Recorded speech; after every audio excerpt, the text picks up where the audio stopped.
चरित्र निर्माण, दैवी भाव का संपादन। श्रीमद् भगवद गीता के प्रसंगों में से यह जो विषय लिया गया है, मानव को दैवी संपत्ति की ओर ले जाने का है। इससे पहले अंतःकरण की निर्मलता पर कथन किया था। अंतःकरण की निर्मलता के साथ साथ ज्ञान योग का विशेष ख्याल रखना पड़ता है। यही ज्ञान योग की स्थिति बहुत कठिन है।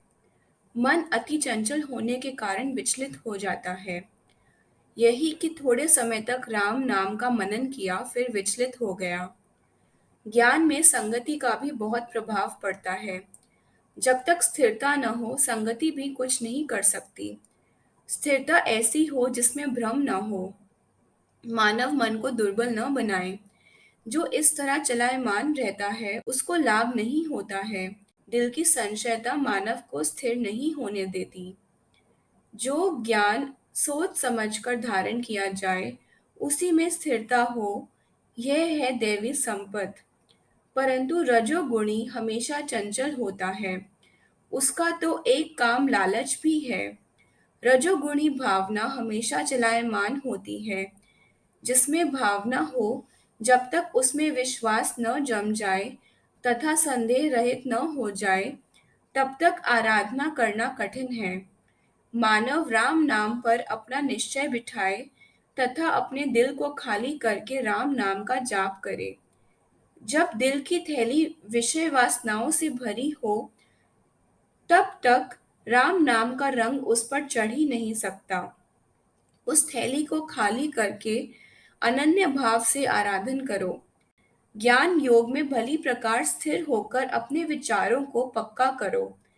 तब भगवत भक्ति आप ही प्राप्त हो जाएगी।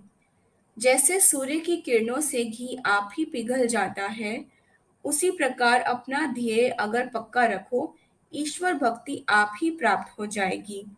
यही भावना सबसे ऊंची है। मित्र को मित्रता की दृष्टि से देखना, अपने आराध्य देव को अपनी दृष्टि से देखना ही वस्तुतः ज्ञान की स्थिरता है। दूसरों की दृष्टि से देखना दृष्टिहीनों का काम है। ऐसी विचलित स्थिति मानव की न हो। पुरातन समय से धन और अन्न के दान की प्रथा चली आई है।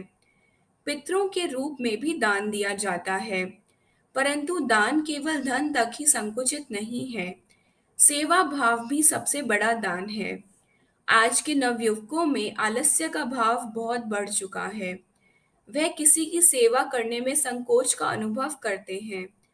वह बैठे ही रहकर दूसरों पर निर्भर रहना सीख गए हैं। यही कारण है कि वह आदि व्याधि के शिकार हो गए हैं। सबके अंदर सेवा का भाव होना चाहिए।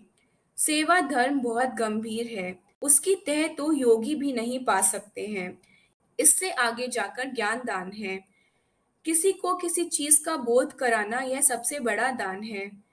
मानव भी आमोद प्रमोद, लालच और ममता में पशुओं के समान है। उन्हें ज्ञान देकर मानव ही उन्हें ऊंचा उठाता है। उसकी शोभा गुण और ज्ञान से है। ज्ञान रूपी पॉलिश से उसे चमका देना, यह बहुत बड़ा दान है। ज्ञान के समान संसार में पवित्र चीज कोई नहीं है। लोगों को अच्छे मार्ग पर ले जाना महान दान है।